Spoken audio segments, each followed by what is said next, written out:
The latest information and storyline developments from The Young and the Restless suggest that the relationship between Sienna Bacall and Noah Newman is heading into far more turbulent territory than it may initially appear, and the reasons go well beyond external threats or third-party interference.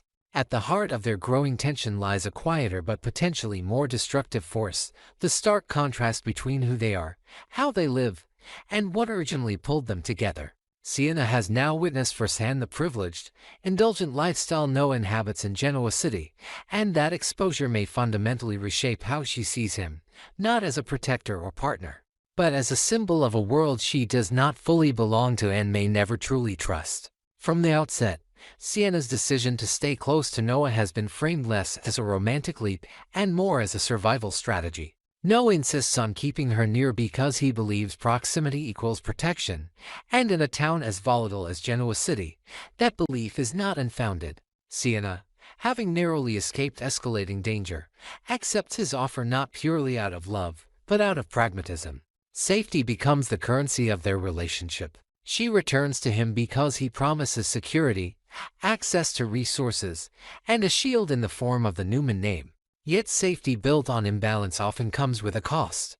As Sienna steps deeper into Noah's world, the contrast between their realities becomes impossible to ignore. She is not merely observing wealth, she is confronting the ease with which Noah moves through luxury, power, and entitlement. And that experience introduces emotional distance even as physical closeness increases. Tamara Braun's own acknowledgement that Noah's affluent lifestyle could alter Sienna's perception of him is a crucial insight into where this story is likely headed. Sienna is not dazzled by wealth in a simplistic way. Instead, she appears unsettled by it. The extravagance of Genoa City, the casual displays of money and influence, and the unspoken rules that govern Noah's social orbit may make her feel less protected and more exposed. Wealth, in this context, is not just comfort, it is visibility. And visibility is dangerous for someone carrying secrets, trauma, and unresolved fear. As Noah continues to operate naturally within his privileged environment, Sienna may begin to question whether his version of safety actually amplifies her risk by placing her under constant scrutiny. What Noah sees as reassurance, Sienna may experience as confinement within a gilded cage. Compounding this strain is the deeply compromised foundation upon which their relationship was built. Sienna and Noah did not come together through honesty or emotional clarity, they came together through deception. Both were unfaithful to their partners at the time, entangling themselves in a relationship born from secrecy and moral compromise. Sienna was married to Mitch Bacall, a man she believed to be one thing and later discovered was something far darker. Mitch was, in truth, Nat Clark, a criminal figure operating behind layers of lies. Noah, meanwhile, was not casually dating, was in a serious, committed relationship with Ali Nguyen. Their bond was strong enough to lead to an engagement and a shared decision to relocate to London, signaling long-term intention and emotional investment. Against that backdrop, Noah's involvement with Sienna is not merely a lapse, it is a fracture that undermines the trustworthiness of everything that followed. The irony is that Noah's return to Los Angeles, which set so much of this chaos in motion, was driven not by romance but by ambition. He carried with him a dream of opening a nightclub, a desire to build something independent of the Newman empire and assert an identity rooted in creativity rather than inheritance. That dream, however, collided disastrously with Sienna and Mitch's world. Noah became entangled in their nightclub operation, unaware at first of the criminal underpinnings lurking beneath its surface. What initially looked like a risky but exciting venture gradually revealed itself as a gateway into a much darker reality. Mitch's exposure as a drug kingpin, hiding layers of illicit activity from his own wife, reframed Sienna not just as an unfaithful partner, but as a woman trapped inside a lie so large it consumed her marriage and endangered her life. This context matters deeply when evaluating Sienna and Noah's current dynamic. Their relationship is not simply strained by wealth disparity, it is burdened by guilt, unresolved betrayal, and shared complicity in a situation neither of them fully controlled. Noah's instinct to protect Sienna now may stem from genuine concern, but it is also fueled by responsibility and unspoken acknowledgement that his choices help place her in harm's way. That sense of obligation can be powerful, but it can also distort intimacy. Protection begins to replace partnership. decision-making becomes one-sided. Sienna's autonomy risks being overshadowed by Noah's determination to fix what has already broken. At the same time, Sienna is not an entirely passive figure in this equation. Her survival instincts are sharp, and her awareness of power dynamics is growing. Witnessing Noah's luxurious life in Genoa City may sharpen her understanding of where she stands and where she doesn't. She may begin to question whether Noah truly sees her as an equal, or whether she has become a responsibility he carries, a problem he manages, rather than a partner he chooses freely. That shift in perception is subtle but dangerous. Relationships that start in secrecy and crisis often struggle to transition into stability, especially when one person controls the resources, the narrative, and the means of escape. Ultimately, the challenges facing Sienna Bacall and Noah Newman are not rooted in a lack of feeling, but in incompatible foundations. Their connection was forged in dishonesty, sustained by fear, and now tested by privilege.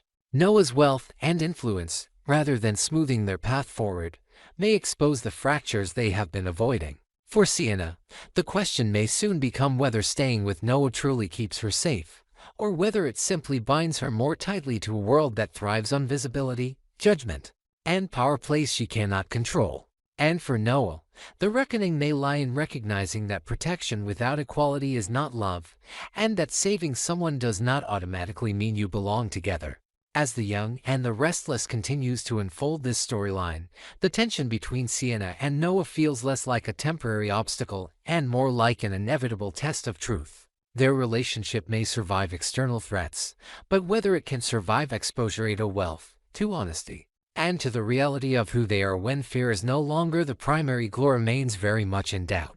Victor Newman's final move against Matt Clark was not loud, physical, or theatrical in the traditional sense. It was far more devastating than that.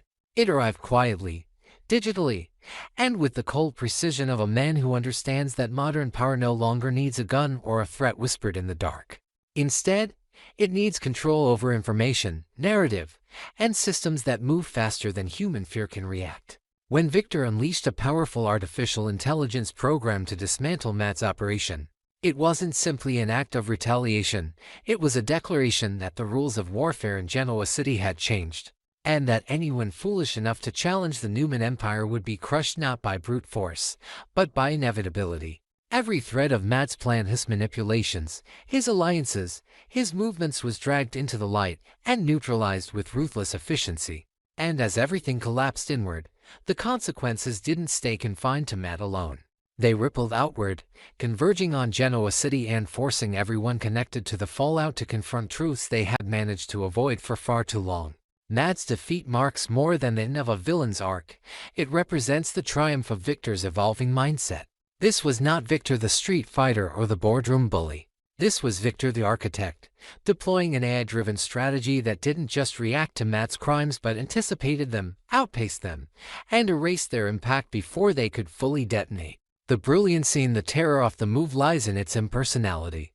Matt wasn't beaten in a confrontation, he was rendered obsolete. His networks unraveled, his leverage dissolved, and his threats lost credibility as the digital framework underpinning them was systematically dismantled. In the end, Matt wasn't defeated because he made one fatal mistake. He was defeated because he was fighting yesterday's war against a man who had already moved into tomorrow.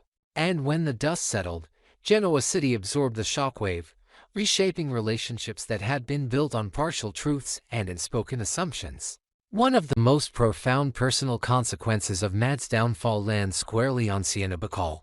In the aftermath of the chaos, she is forced to confront a reality that had always existed just beyond her understanding, the true scale of Noah Newman's wealth, and the legacy that comes with his name. Until now, Noah's privilege had been abstract to her, something hinted at but not fully comprehended. Victor's decisive intervention, however, makes that privilege unmistakable. Sienna sees firsthand what it means to belong to a family that doesn't merely survive threats, but absorbs them, analyzes them, and neutralizes them with tools that reshape the battlefield itself. This revelation does more than surprise her. It alters the emotional foundation of her relationship with Noah, introducing a distance that wasn't there before, not because of conflict, but because of contrast.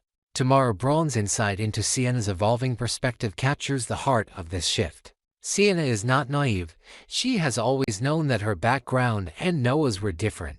But knowing something intellectually is not the same as living inside it. Witnessing the stark contrast between their upbringings forces Sienna to reevaluate how she sees Noah not just as a man she cares about, but as a product of a world so far removed from her own that it feels almost unreal. This is not simply about wealth in the conventional sense. As Braun notes, Noah's family operates on an entirely different tier of affluence, one defined by generational power, institutional influence, and a sense of permanence that Sienna has never known.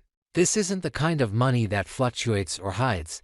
It announces itself in systems that bend to protect it, in crises that are contained rather than endured. For Sienna, stepping into that environment triggers a deep sense of displacement. She feels like a fish out of water, suddenly aware of how unprepared she is to navigate a world governed by unspoken rules and inherited confidence. Her uncertainty is not just social, it is existential. She questions where she fits, whether she fits at all, and whether her instincts sharpened by survival rather than privilege are liabilities in a space that rewards polish and pedigree.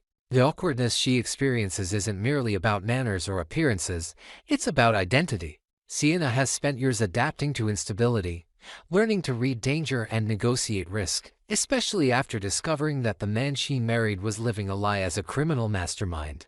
That history has conditioned her to expect chaos, not containment. Being surrounded by people who treat crises as solvable equations rather than existential threats leaves her feeling exposed and inadequate, as though her hard-earned resilience has no currency here. This sense of alienation complicates her bond with Noah in ways neither of them may have anticipated.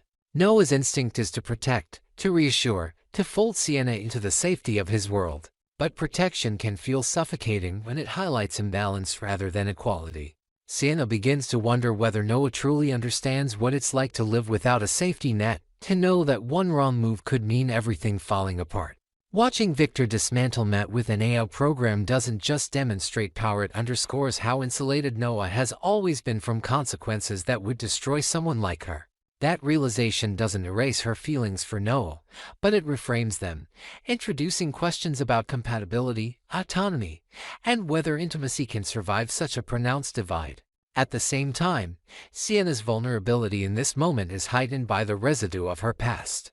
Having just emerged from a marriage built on deception, she is acutely sensitive to imbalance and control. She doesn't want to trade one form of entrapment for another, even if the new cage is lined with comfort and security. Her clumsiness in this world, her uncertainty about how to behave, how to belong, is not a flaw so much as a reflection of how foreign it all feels. She is used to improvising her way through danger, not standing still while systems work on her behalf. The Newman way of handling threats, exemplified by Victor's AI-driven takedown of Matt, leaves her both impressed and unsettled.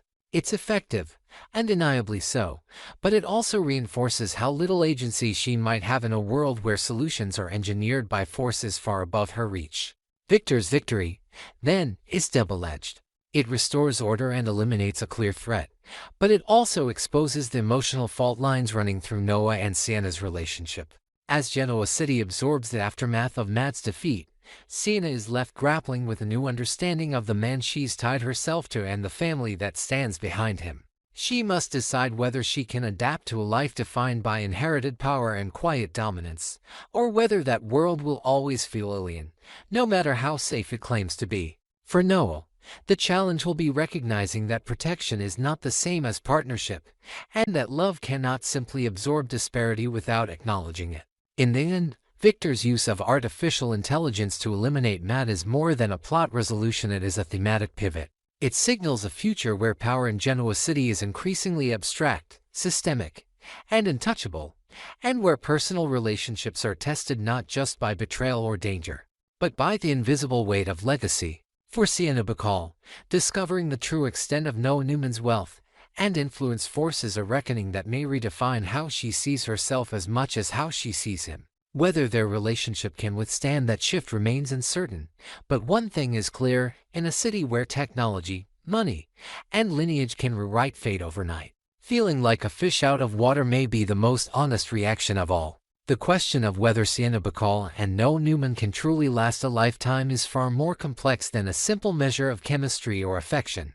and the young and the restless appears keenly aware of that complexity. On the surface, their connection is undeniable. There is an ease between them, a natural rhythm that suggests genuine compatibility, forged under pressure and intensified by shared danger.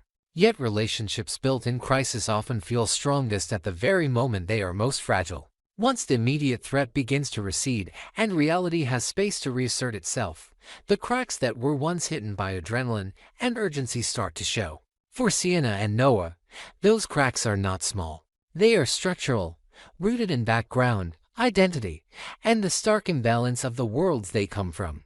Sienna's growing hesitation does not stem from a lack of feeling for Noah.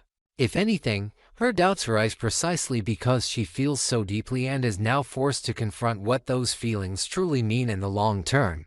As Tamara Braun insightfully reflects, when people fall into intense relationships, they often don't stop to examine the surrounding context. They act on emotion, momentum, and the intoxicating belief that love will somehow smooth over everything else. That approach can work temporarily, especially when the relationship exists outside the constraints of everyday life. But Genoa City is not a neutral backdrop. It is a place defined by hierarchy, legacy, and unspoken expectations, and once Sienna arrives there, the weight of those realities becomes impossible to ignore. She begins to ask herself the questions that were easy to postpone before. What was I thinking? Did I really believe this would work? Will I ever truly belong here? Those questions are not expressions of weakness, they are signs of awakening. Sienna is starting to see that love, no matter how sincere, does not automatically translate into acceptance or belonging. Noah's world is not simply wealthy, it is insulated, inherited, and self-reinforcing. The Newman legacy carries rules that are rarely spoken aloud but always enforced. And for someone like Sienna, who has lived on the margins of stability and has learned to survive through instinct rather than privilege, that environment can feel alienating rather than comforting. She may care for Noah deeply, but caring does not erase the awareness that she is an outsider stepping into a system that was not built for her. Love can open the door, but it cannot guarantee that the people inside will welcome you or that you will recognize yourself once you're there.